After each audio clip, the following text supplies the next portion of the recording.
Amém, queridos? Graça e paz, tudo bem? A gente precisa entender como que nós podemos a cada dia estabelecer o reino de Deus e temos tido palavras aqui que têm trazido essa ideia cada dia mais, cada vez mais, que o reino não é nosso, é Ele que faz, a igreja não é nossa, é dele, é Ele que trabalha, é Ele que faz e Ele nos usa para isso. E hoje, especificamente, eu queria falar sobre uma característica muito importante do reino, que seria o título A Mesa do Reino. Por que a mesa do reino? Porque mesa é normalmente um lugar onde se assenta para ter comunhão, mas não apenas isso, mesa normalmente é um lugar onde se assenta para ter reuniões, para se decidir coisas, para se dar direções, para que grupos possam estar em contato. E eu gostaria de falar um pouquinho sobre isso hoje. Existe um texto lá em Apocalipse capítulo 3, versículo 20, você pode abrir comigo?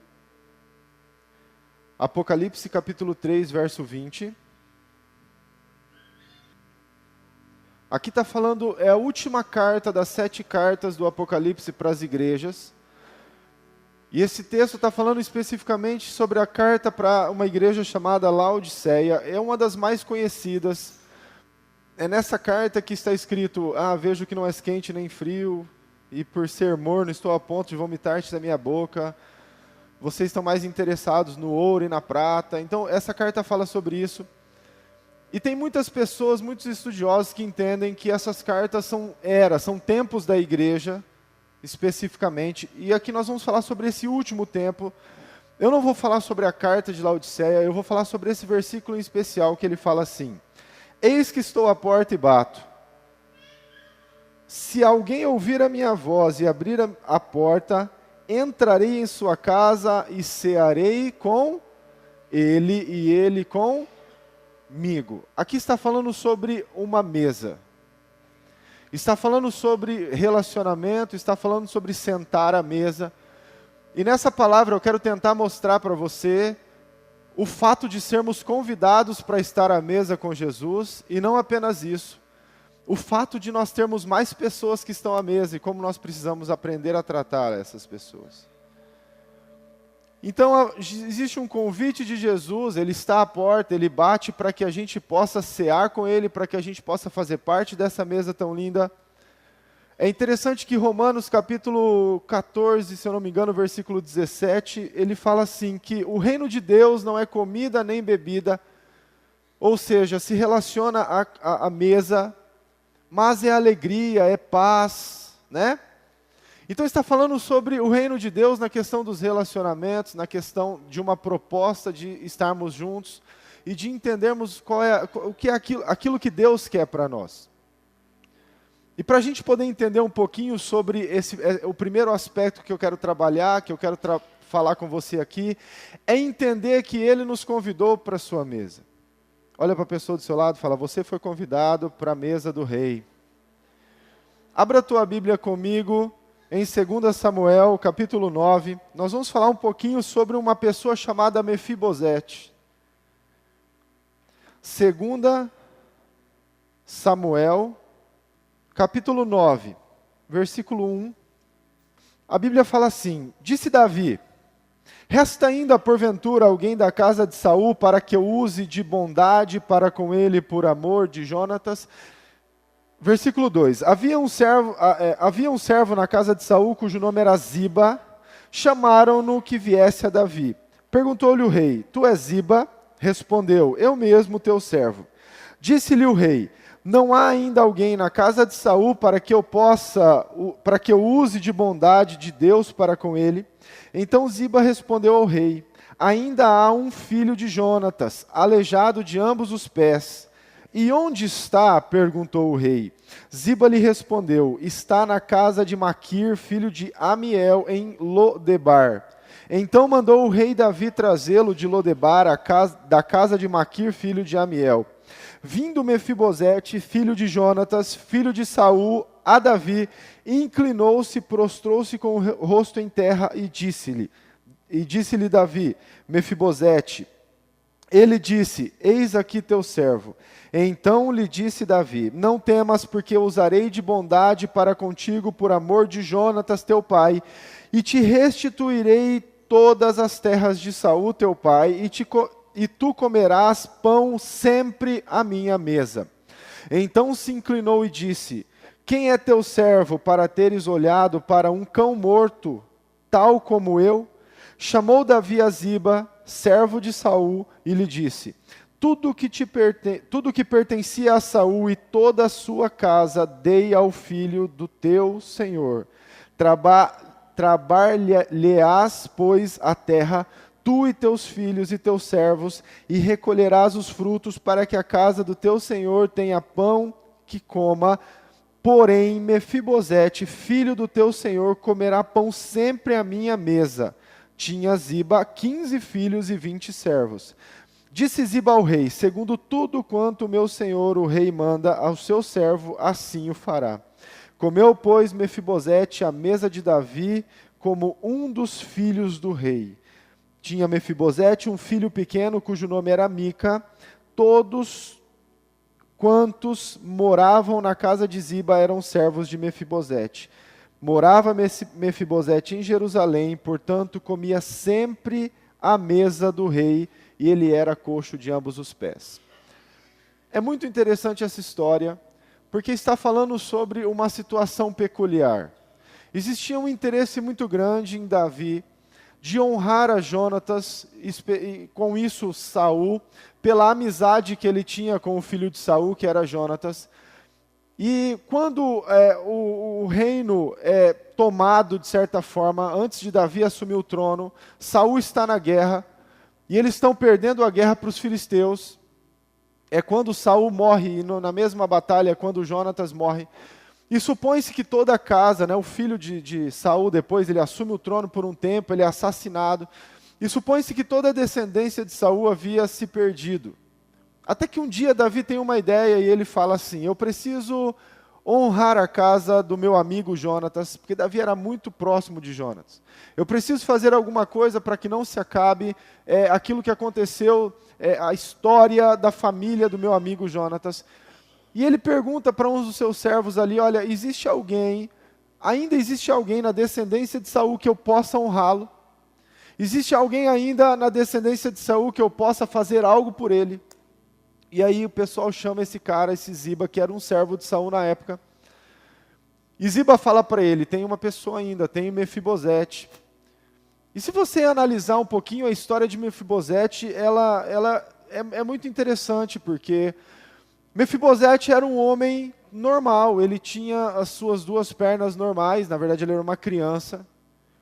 E durante a guerra em que Saul morre, durante a guerra em que Jonatas morre, a Bíblia fala que a ama de Mefibosete, porque ele era muito criança, ela está fugindo da cidade porque estava sendo tomada pelos filisteus. E nessa fuga ela cai e ela derruba Mefibosete e ele quebra suas duas pernas. E a gente pode entender que a culpa do que aconteceu com Mefibosete foi dos seus pais, dos seus avós.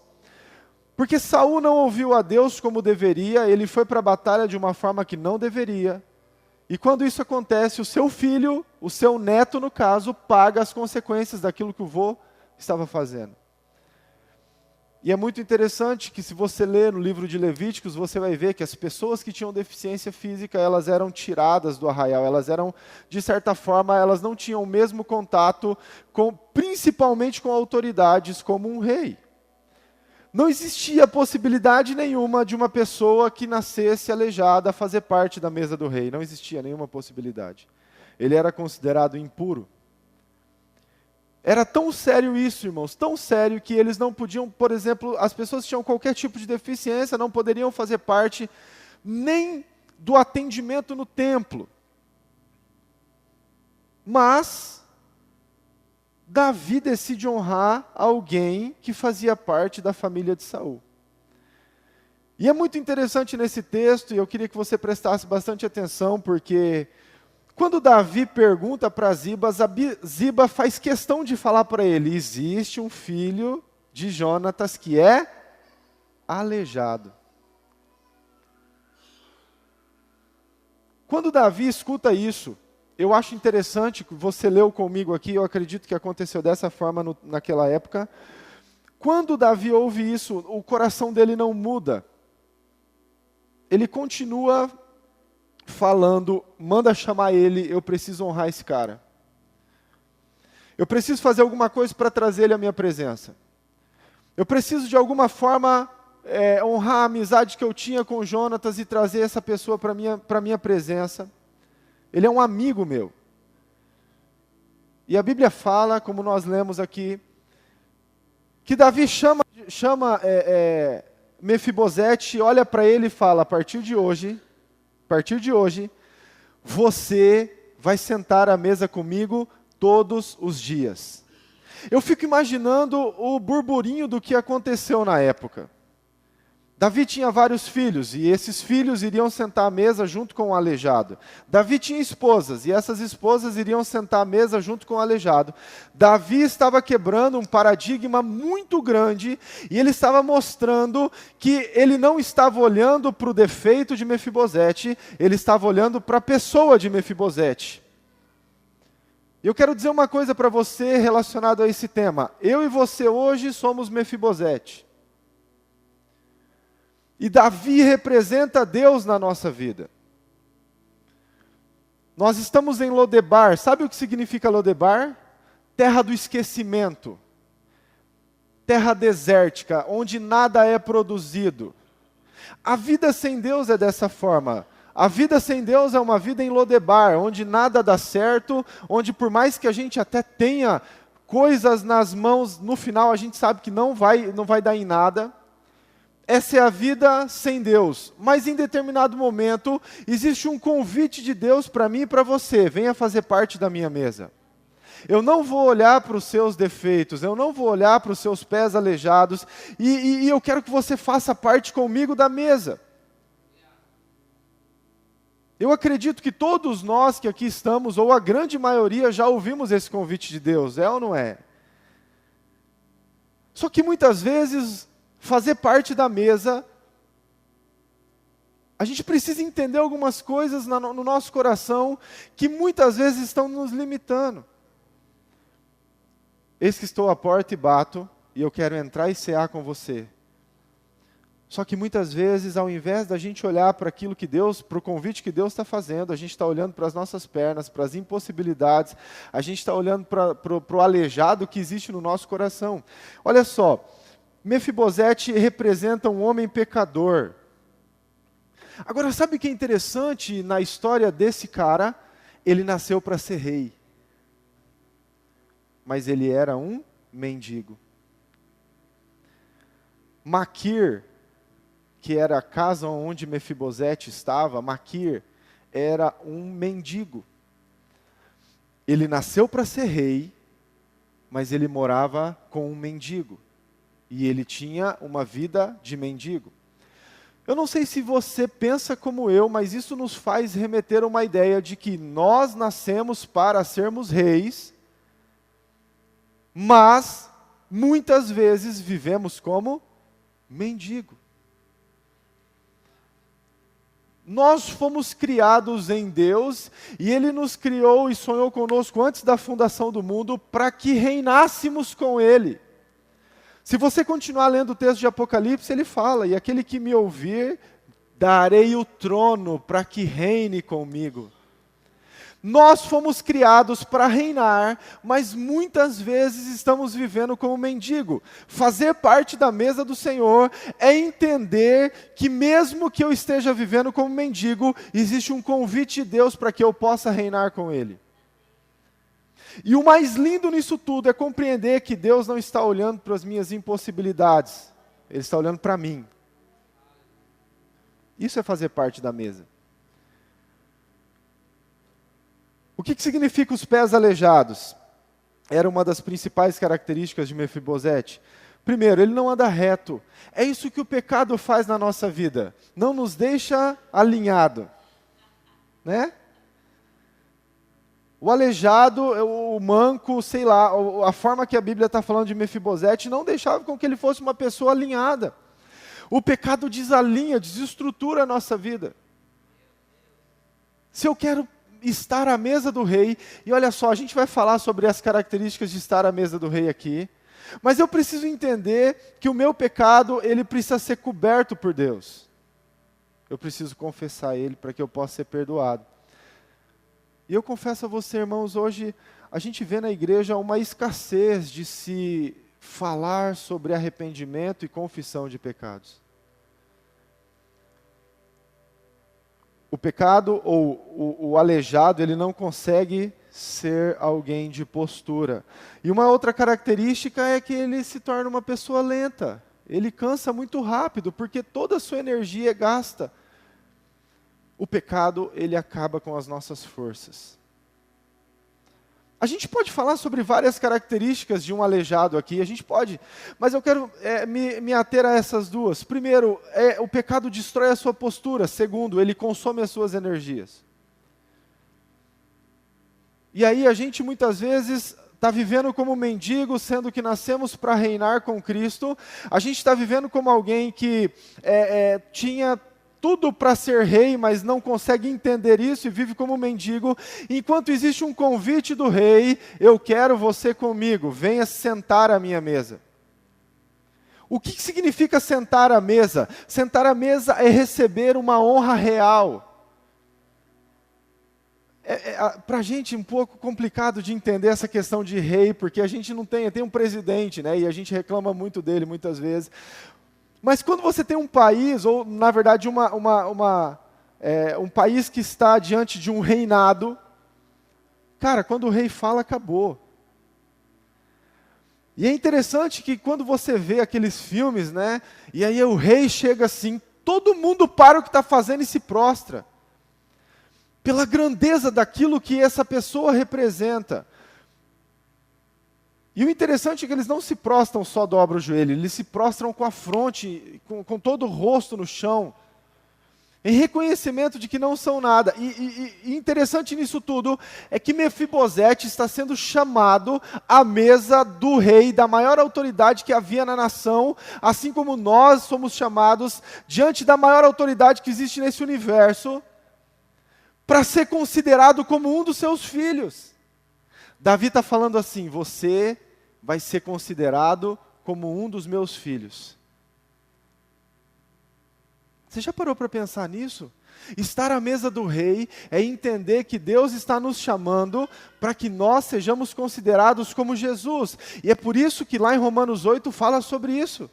Que nós somos herdeiros e co-herdeiros com Cristo. É dessa forma que Deus reconhece as nossas vidas quando nós aceitamos Jesus e decidimos viver uma vida em Cristo.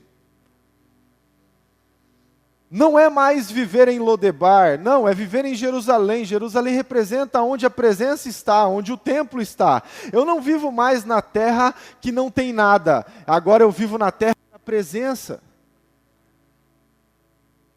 Vou te falar uma coisa, querido, ele continuou sendo aleijado, não continuou? Alguma vez na sua Bíblia aí fala que ele foi curado e ficou completa? Não. Ele continua ainda com os problemas e com as dificuldades, mas agora existe um rei que está ao lado dele, que reconhece quem ele é. E outra característica de se sentar à mesa é isso: quando você se senta à mesa, a toalha cobre as suas pernas, então ninguém via que ele era aleijado. É ou não é? A toalha simboliza a graça, não uma graça que cobre o nosso pecado e esconde ele, não, é uma graça que perdoa.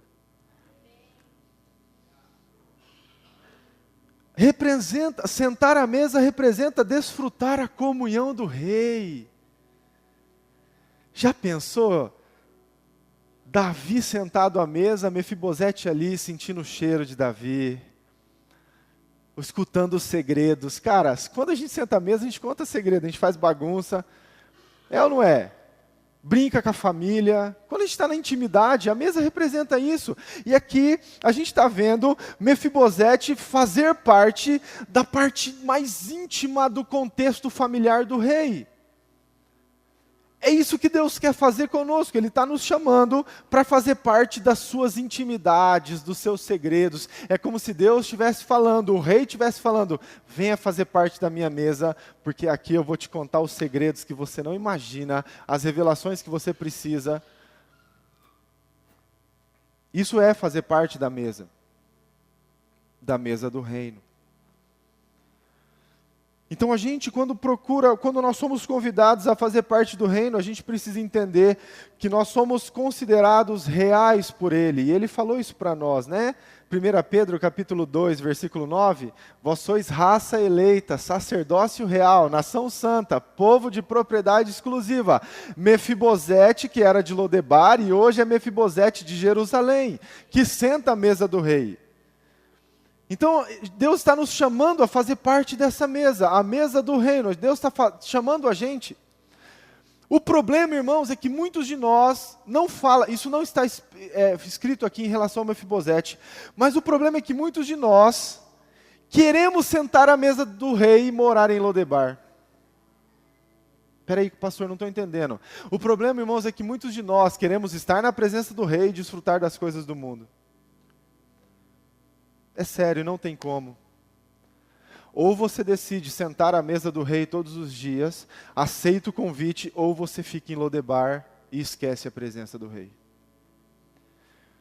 Não tem como a gente dividir essa graça, não tem como a gente dividir essas questões do nosso coração. Eu não posso aceitar um convite do rei e continuar na terra do esquecimento. Está entendendo? Então deve haver uma postura no nosso coração nesse tempo para que a gente possa aceitar.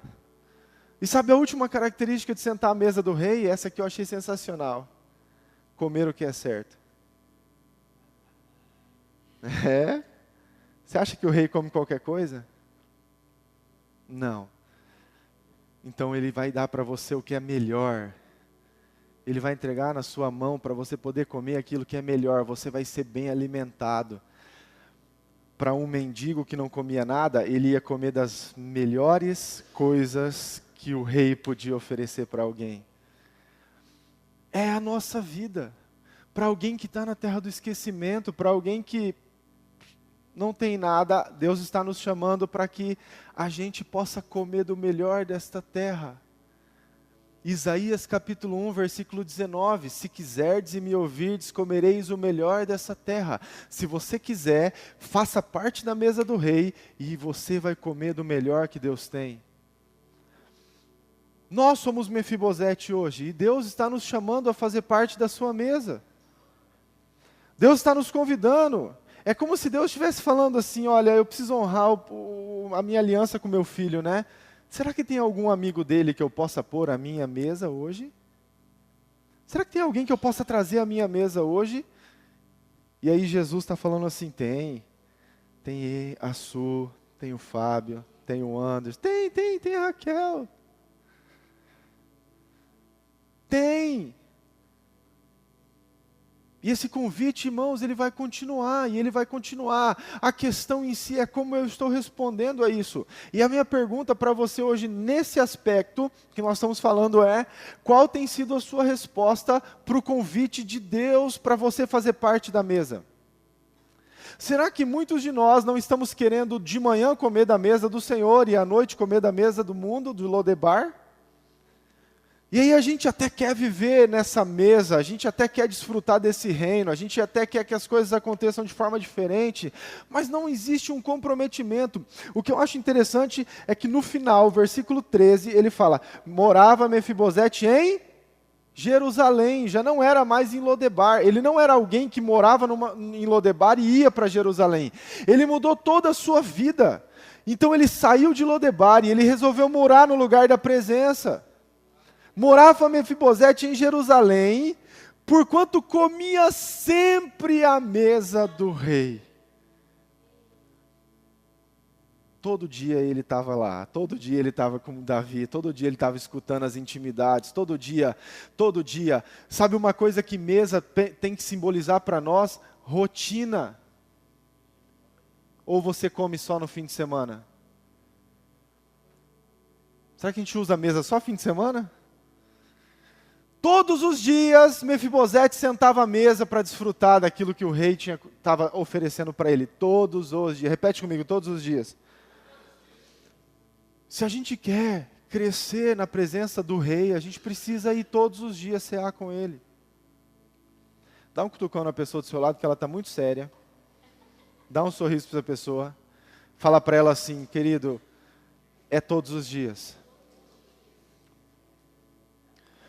Então aqui a gente está entendendo uma questão sobre a parte de você ser convidado para fazer parte da mesa do rei. E hoje a gente precisa se considerar como Mefibosete. Só que muitos aqui ainda são Mefibosete em Lodebar. Eu quero que você entenda que você pode ser Mefibosete em Jerusalém. E eu não estou falando que Deus vai esconder teu pecado, não, eu estou falando que Ele vai cobrir com a toalha da graça o seu pecado. E eu não estou falando que Ele vai simplesmente cobrir para ninguém ver, não, Ele está falando sobre um perdão. Uma coisa muito forte nesse texto, eu quero deixar isso para você, é que em momento nenhum, Davi ficou, puxa, mas ele é aleijado, eu acho que eu não vou fazer isso não. Será? Nossa, mas as pessoas vão ficar pensando o que de mim, né? E sabe o que é interessante? Muitas vezes a gente acha que Jesus pensa assim. Poxa, mas ele é pecador, eu acho que Deus não gosta de mim.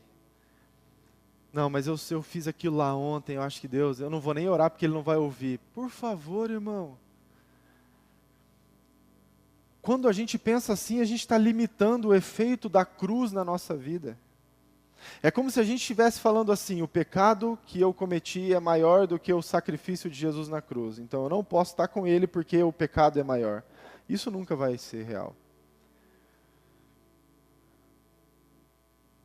Então, nós estamos sendo chamados a sentar à mesa do reino.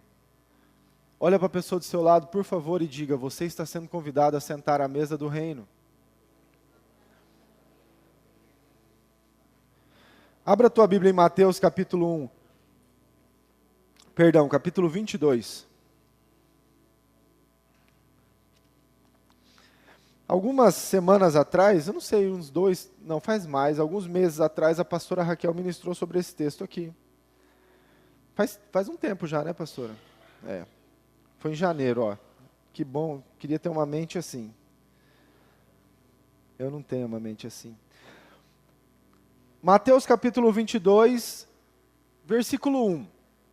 Presta atenção nesse texto, porque vai complementar aquilo que a gente está falando.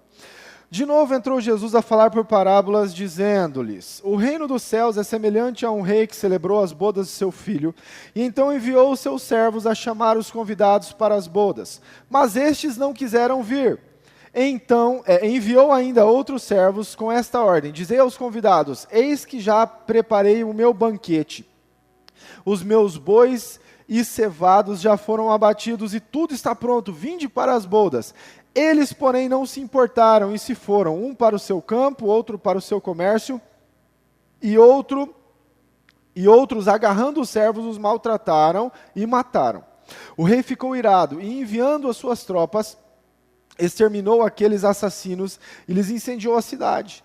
Então disse aos seus servos, está pronta a festa, mas os convidados não eram dignos.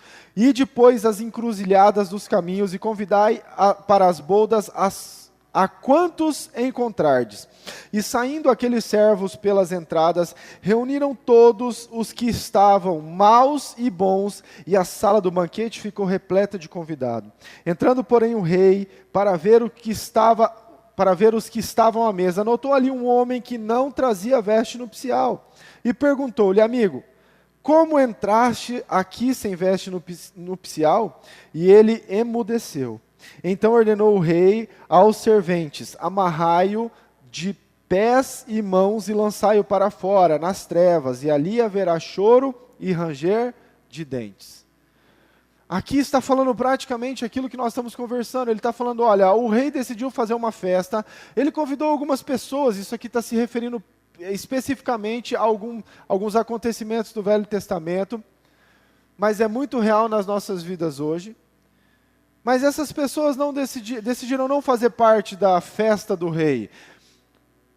Então o rei ficou muito de cara com tudo que aconteceu e ele falou, peraí, então já que a festa está pronta e não tem gente para celebrar, vá e chame, encontre, procure todos os que você encontrar, você chama. Quando fala de encruzilhada, está falando de mendigo, pessoa que ficava prostrada pedindo esmola nas estradas. Então o rei foi muito específico: procure os mendigos, vá diretamente lá. Se tiver prostituta, você chama. Se tiver assaltante, você chama. Não importa, chama todo mundo, e a gente vai fazer essa boda acontecer. É Jesus olhando para nós, indignos, não merecedores, chama para fazer parte da festa. E aí, em um dos versículos que nós lemos, ele fala: entrando o rei para ver quem estava à mesa. Então eu imagino naquela festa todo mundo lá sentado na mesa, acontecendo aquelas bodas lindas, maravilhosas, e em algum momento o rei decide fazer parte de tudo aquilo, e quando ele entra tem alguém que não está preparado. Será que nós não somos essas pessoas hoje que não estamos preparados? O resultado do que aconteceu é muito drástico. A gente fica pensando, poxa vida, mas é claro que isso daqui, irmãos, é uma simbologia daquilo que vai acontecer no fim dos tempos. A graça ainda está sobre nós ainda temos a chance do perdão todos os dias, mas vai chegar um tempo em que o rei irá vir prestar contas nossas, e aí nesse tempo não vai dar mais. E sabe o que é interessante? Quando você volta lá para Apocalipse capítulo 3, versículo 19, a Bíblia fala assim: eu quero que você compre vestes novas. É o primeiro texto que nós lemos. Vestes limpas. Para que eu possa cear com você, você precisa ter as suas vestes novas. Aqui, na parábola que Jesus está falando, esse cara não se importou com as vestes dele. Será que hoje nós estamos procurando renovar as nossas vestes a cada dia, de linho puro, brancas, para que a gente possa fazer parte da mesa do Senhor? Eu vou te fazer uma pergunta, referindo novamente a Mefibosete. Você acha que ele vestia qualquer coisa para ir lá na mesa do rei? Porque muitas vezes, irmãos, a gente cai naquela ideia de que agora a gente já está na casa do rei, vamos fazer o que a gente quer. Vamos vestir o que a gente quer, vamos andar do jeito que a gente quer. E não é isso que Deus está falando. Ele continua sendo rei, ainda deve haver respeito, ainda deve haver honra. Não mudou o fato dele ser rei, só mudou o fato dele te aceitar na presença dele. Essa é a nossa vida de entrega, essa é a nossa vida de renúncia, de santidade, de adoração. É o momento em que você decide falar: eu não vou mais viver com a roupa do mundo, eu não vou mais viver com a roupa das encruzilhadas, eu não vou mais viver com a roupa de mendigo. Peraí, se ele me chamou para fazer parte do reino, eu vou viver com a roupa do reino. E aí eu decido viver conforme Deus está colocando para mim. Você precisa se encher da palavra todos os dias, porque a palavra vai renovar a sua vida e vai trocar as suas vestes para que todos os dias você esteja apto a estar na presença dele. Tá, mas não para por aí. A gente vai falar sobre a segunda parte agora da onde eu quero entrar. Primeiro, a gente falou sobre a mesa do rei. A gente falou sobre um lugar onde nós somos convidados para estar, ok? Cutuca de novo a pessoa do seu lado aí. Se ela estiver dormindo, dá uma chacoalhada nela. Eu sei como que é, irmão. Tá frio, de repente a gente começa a se esquentar, né? Ai, começa a fechar o olho assim, ó. Amém? Chacoalhou a pessoa do teu lado aí? Fala para ela assim: você foi convidado a fazer parte da mesa do rei. Concorda comigo? Amém? Agora olha para ela de novo e fala assim: mas não foi só você, eu fui também. Fala para essa pessoa aí, fala, não foi só você, eu fui também, cara. Porque a gente fica falando você foi, mas fala, eu fui também. E eu quero falar sobre isso agora. Nós fomos chamados para fazer parte da mesa do rei. E aqui nós vamos falar sobre a mesa da ceia. Porque uma coisa é você fazer parte da mesa sozinho. Outra coisa é você entender que existem irmãos, irmãs e muitas pessoas que você precisa aprender a lidar com essas pessoas, porque todos estamos na mesma mesa. Não foi só você, eu fui também, João. Yes! E Jesus, um pouquinho antes de morrer, um pouquinho antes dele ser preso e morto, ele praticou o ato da ceia. Isso está escrito em Mateus capítulo 26, e eu queria que você abrisse a tua Bíblia lá comigo.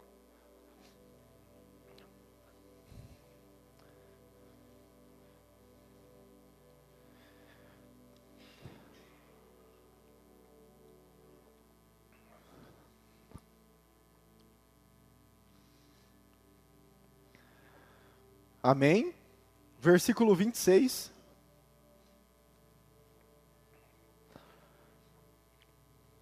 Todo mundo encontrou? Enquanto comiam, tomou Jesus um pão e, tendo-o abençoado, o partiu e deu aos seus discípulos, dizendo: tomai e comei, isso é o meu corpo.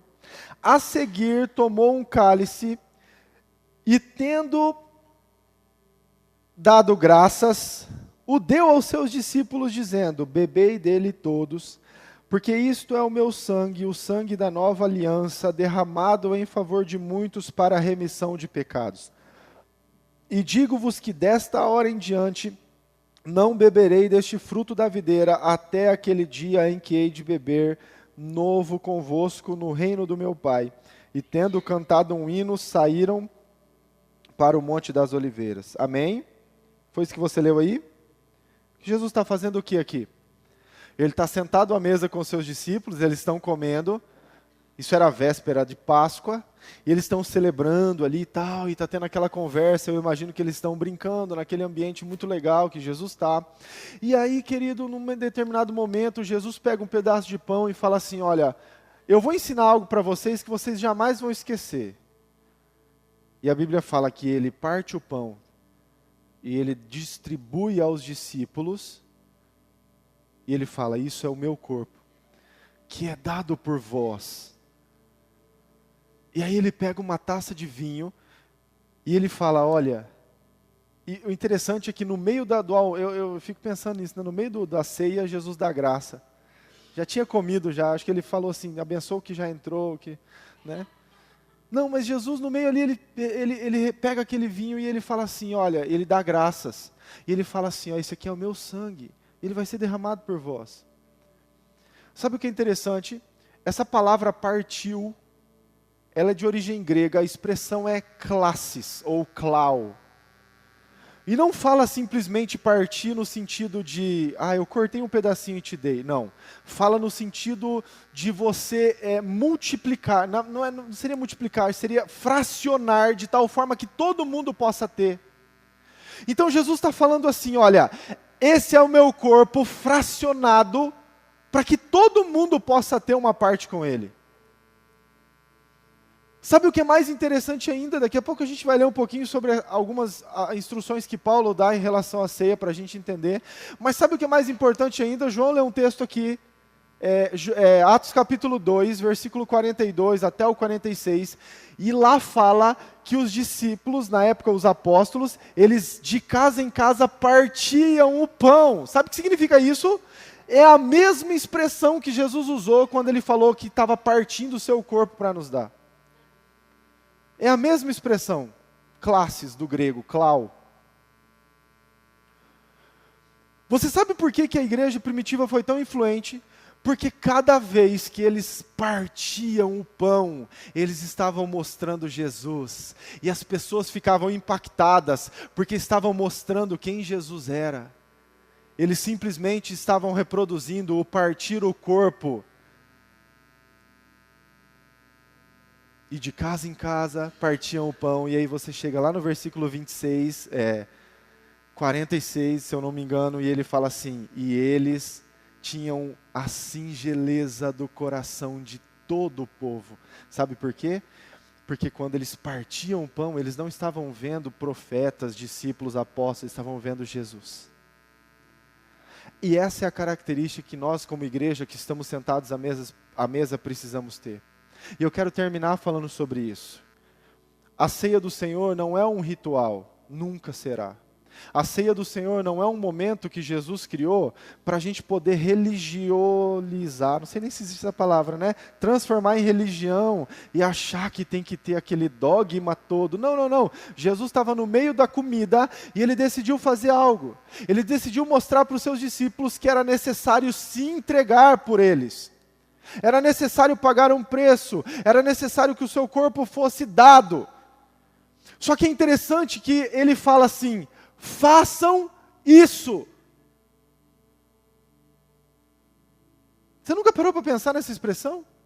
Vamos abrir lá em 1 Coríntios, para a gente terminar, tá, irmãos? Só tem mais 15 textos, depois a gente termina. 1 Coríntios capítulo 11, versículo 17. A Bíblia fala assim, vou esperar você abrir, abre aí.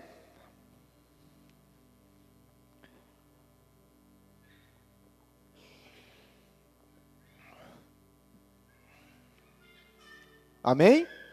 Está escrito assim, ó: nisso, porém, que vos prescrevo, não vos louvo. Se você ler um pouquinho antes, Paulo está falando, cara, legal, vocês estão fazendo coisa boa. Mas agora ele está falando, o que eu vou falar agora não é bom o que está acontecendo no meio de vocês. Nisso, porém, não vos louvo, porquanto vos ajuntais, não para melhor, e sim para pior.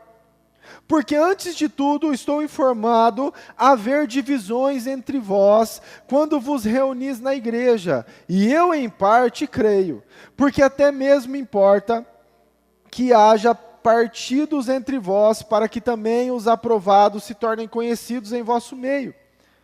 Quando, pois, vos reunis no mesmo lugar, não é a ceia do Senhor que comeis, porque ao comerdes, cada um toma antecipadamente a sua própria ceia, e há quem tenha fome, ao passo que há também quem se embriague. Não tendes, porventura, casas aonde possa comer?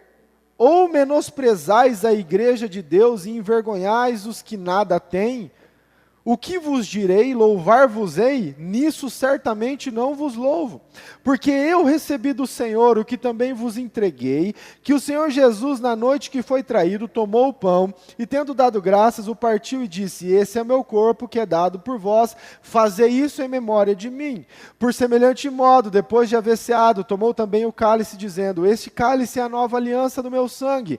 Fazei isso todas as vezes que o beberdes em memória de mim.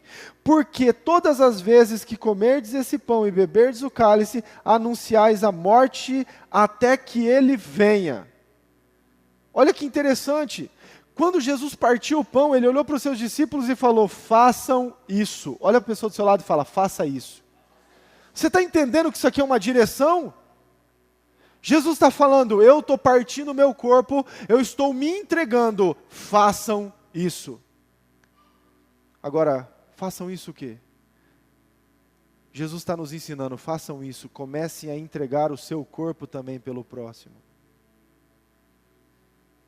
Em memória de mim, para que eu seja lembrado. Entreguem-se vocês também para que eu seja lembrado. Façam isso em memória de mim. Não está falando, irmãos, a ceia é sensacional e a gente tem, domingo que vem tem ceia. E eu não estou falando aqui contra uma rotina de culto que a gente tem, não, não, não. Mas Jesus não está falando, olha, faça isso, só come pão e bebe vinho em memória de mim. Não, não, não, não. Ele está falando, façam o que eu estou fazendo. Para que as pessoas se lembrem de mim, vocês precisam entregar o corpo, entregar o sangue. Fazer parte da mesa é reconhecer que existem muitas pessoas que estão sentadas juntos, e a gente precisa aprender a valorizar elas como o rei valoriza.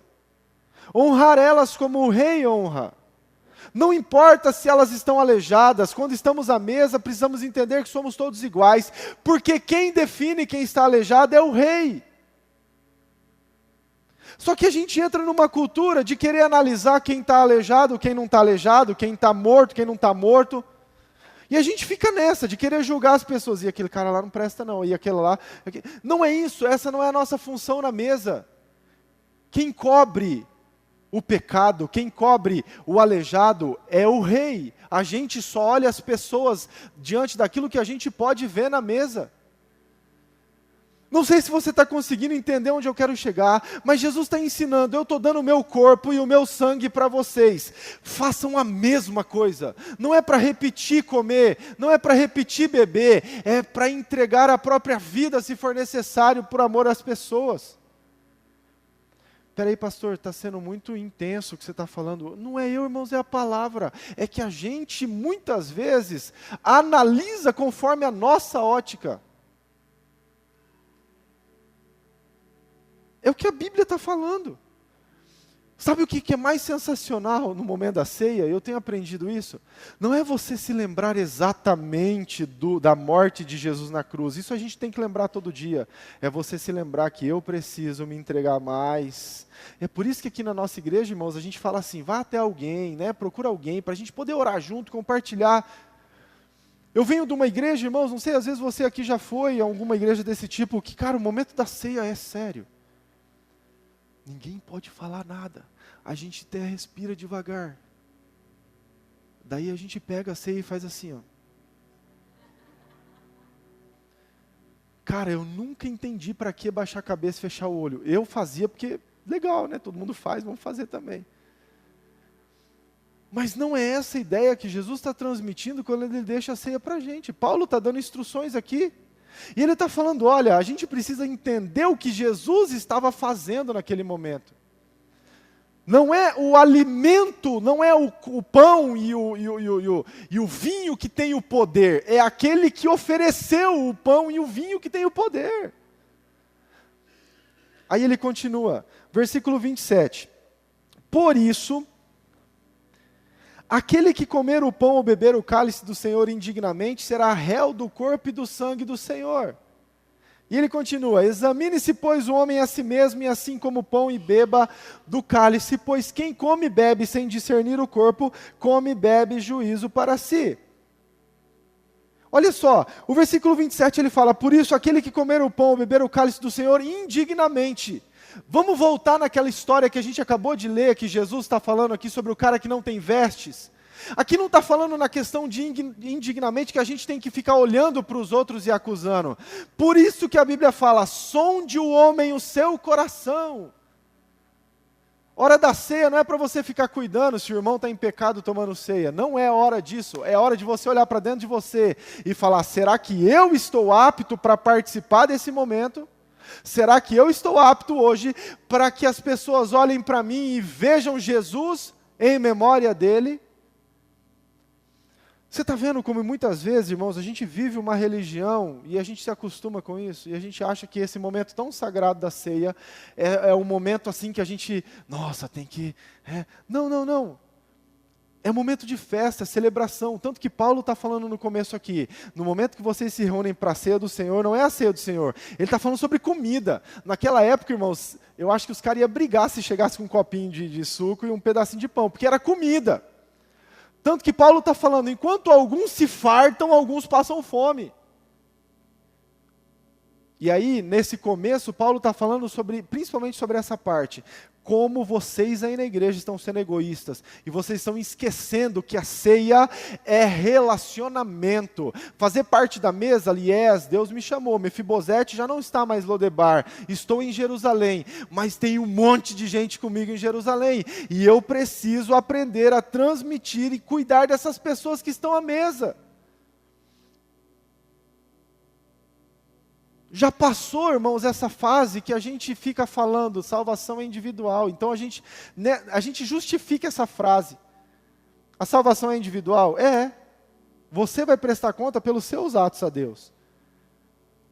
Mas a Bíblia também fala que quando eu chegar diante de Deus, Ele vai falar, e aí, como que você tratou as pessoas? É verdade. E aí, como que você tratou as pessoas? Mas peraí, Deus, não é individual? É, eu estou cuidando da sua vida. Como que você tratou as pessoas? Você está entendendo? Então a gente precisa aprender a dar valor para estar à mesa do Senhor dessa forma. Não apenas eu estou lá, o Mefibosete convidado, eu estou na presença de Deus, mas tem muito mais gente comigo, e eu preciso aprender a cuidar dessas pessoas, porque Jesus deu o próprio corpo, Ele deu o próprio sangue. Aí o versículo fala, pois quem come e bebe sem discernir o corpo. Repete comigo, discernir o corpo. De que corpo Jesus está falando? De que corpo Jesus está falando? Do corpo dele. Quem que é o corpo de Cristo? Pois quem come e bebe sem relacionamento, quem come e bebe de forma egoísta, não está valorizando o sacrifício coletivo que Jesus fez. E é por isso que se torna réu do sangue.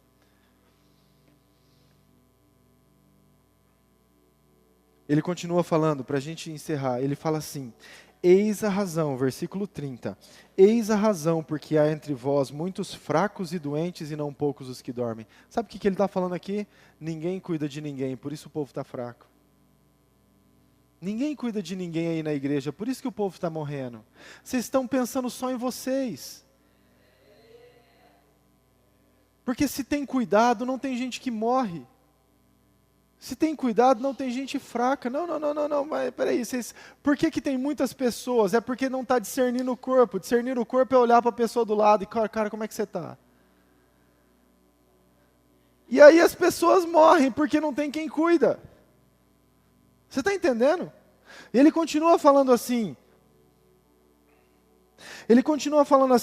porque se nós julgássemos a nós mesmos, não seríamos julgados. Como que você entende esse versículo? Ele está falando assim, cuida da tua vida. É sério, sabe como que ele está falando cuida da tua vida? Ele fala, olha para você, não fica julgando os outros. Porque se você cuidar da tua vida, não vai ter ninguém que vai ficar cuidando. Se você olhar para dentro de você, se você analisar o seu comportamento, se você julgar a sua própria vida, ninguém vai te julgar. Não está falando da gente ser especial, todo poderoso, olha, só eu posso me julgar. Ninguém mais tem essa capacidade. Eu sou o Lord Star, eu sou o mestre das estrelas, ninguém mais pode me julgar. Não, ele está falando, quando você cuida da sua vida, ninguém vai cuidar, porque você vai estar bem cuidado. Olha para dentro de você, analisa o que você está fazendo. Aí ele continua, para a gente terminar aqui, versículo 32, mas quando julgados, somos disciplinados pelo Senhor, para não sermos condenados com o mundo. Assim, pois, irmãos, versículo 33, quando vos reunis para comer, esperai pelos outros. Se alguém tem fome, come em casa. E a fim de não vos reunirdes para juízo. É simples assim, querido. A ceia é algo, a mesa do Senhor é algo de compartilhar, de repartir, de entregar. A Bíblia fala em João 17 que o mundo vai nos conhecer pela nossa unidade. Nós somos um e eles são um, para que o mundo saiba que o Senhor me enviou. É relacionamento que mostra quem é Jesus. Mas não é relacionamento para ficar julgando pessoas, não é relacionamento para achar que você é melhor do que os outros, não é relacionamento, para, Não. É relacionamento para que você entre mais na mesa do Senhor, para que você possa desfrutar da presença do Rei e junto com os seus irmãos, desfrutar de tudo aquilo que Deus está fazendo. É tão sério isso, irmãos, e é tão fácil da gente entender. O problema é que a gente não consegue entender nessas questões de amar as pessoas dessa forma. Eu vou dizer uma coisa para você. Hoje existe uma escassez de doação dentro da igreja, concorda comigo? Escassez, já não se dá mais como dava antigamente. O pastor Fábio sabe muito bem, a gente está falando que a gente estava conversando sobre o culto melhor dar do que receber há um tempo atrás. Cara, antigamente, tá no meio do culto, olha, eu lembro vai ter. Não, mas eu falo assim, a gente não esperar um culto para isso acontecer. Cara, eu lembro uma vez, a irmã Josefina chegou em mim, falou assim, eu vou te dar esse chaveiro aqui, porque logo, logo Deus vai te dar um carro, e aí você vai pôr a chave nesse chaveiro aqui. É simples, mas é igreja. Mas eu não estou falando só, irmãos, de você esperar uma data como essa, ou um culto que está cheio do Espírito Santo, não. Eu estou falando de você olhar lá no teu guarda-roupa, a coisa que não serve, e trazer para as pessoas. Isso é compartilhar. Aí você fica pensando, nossa, mas a igreja primitiva era sensacional. Se você ler lá, fala que eles vendiam tudo que tinham e entregavam nas mãos dos discípulos apóstolos para que eles pudessem repartir com o povo. E ninguém tinha falta de nada. Mas o egoísmo hoje é tão grande, irmãos, que ao invés de fazer parte da mesa do rei, para que o rei possa nos alimentar, a gente está juntando as coisas aqui, porque a gente acha que um dia pode faltar do rei. E a gente está vivendo assim, passam os dias e a gente está vivendo dessa forma, olha, eu vou juntar para mim, eu vou juntar. E quantas pessoas estão precisando? Quantas pessoas estão necessitando de alguma coisa e a gente está pensando só na gente? E aí o partir do corpo, clau, né? E aí o entregar a vida já não acontece mais como deveria. E a gente acha que se dar para a igreja é participar de um culto. Não, isso é se dar para um templo. Se dar para a igreja é se dar para o próximo. Dar o máximo que você pode para uma igreja não é você participar do culto em todos os cultos, não. Isso é você entender a questão de igreja local. Mas se dar para a igreja o máximo que você pode é se entregar por pessoas. Isso é igreja. Então a ceia veio para nos ensinar. E olha só, aqui está falando sobre uma nova aliança. Jeremias fala sobre isso no Velho Testamento, Deus está falando com o povo, vai chegar uma hora em que eu vou manifestar, anota aí, esse texto de Jeremias, eu não vou ler não, porque já passou a hora. Já. Jeremias 31, depois você lê lá. Eu vou ler para você rapidinho aqui. Então, chegando os dias, declarará o Senhor, quando faria uma nova aliança com a comunidade de Israel e com a comunidade de Judá, não será como a aliança que fiz os seus antepassados, quando tomei pelas mãos para tirá-lo do Egito, porque quebraram a minha aliança, apesar de eu ser o Senhor deles, diz o Senhor. Esta é a aliança que farei com a comunidade de Israel depois daqueles dias, declara o Senhor. Porei a minha lei no íntimo deles e escreverei nos seus corações a minha palavra. A nova aliança que Jesus está falando não é se lembrar das coisas do passado, não, é entender que existe algo novo para nós. É você entender que eu preciso renovar a minha mente. Romanos capítulo 12, 1 e 2. Para que eu consiga cuidar bem das pessoas e me relacionar bem, eu preciso de uma mente renovada. Davi já sabia disso, porque lá no Salmo 23, quem aqui conhece Salmo 23? Eu não vou pedir para você falar de cor, fica tranquilo. O Senhor é meu pastor e nada me faltará. E aí lá no versículo 5 ele fala assim, preparas uma mesa na presença dos meus adversários. Não é para você se vingar. Não é para você mostrar que agora a sua vitória tem sabor de mel. Não, desculpe irmãos, mas é real. Não é para você mostrar que agora você é o não, Senhor, prepara uma mesa que eu vou mostrar. Não. Prepara porque eu quero ter relacionamento com Ele. Mas é meu inimigo, prepara lá. Eu vou mostrar a diferença que o Senhor está fazendo na minha vida. Estar à mesa do Senhor, você foi convidado. Se você ainda está na questão do convite, aceite. Aceite o convite que Deus está fazendo para você fazer parte da mesa dele. Mas se você já está fazendo parte dessa mesa, entenda que existem mais pessoas e elas precisam ser tratadas como a palavra está falando. Você pode ficar de pé para a gente orar?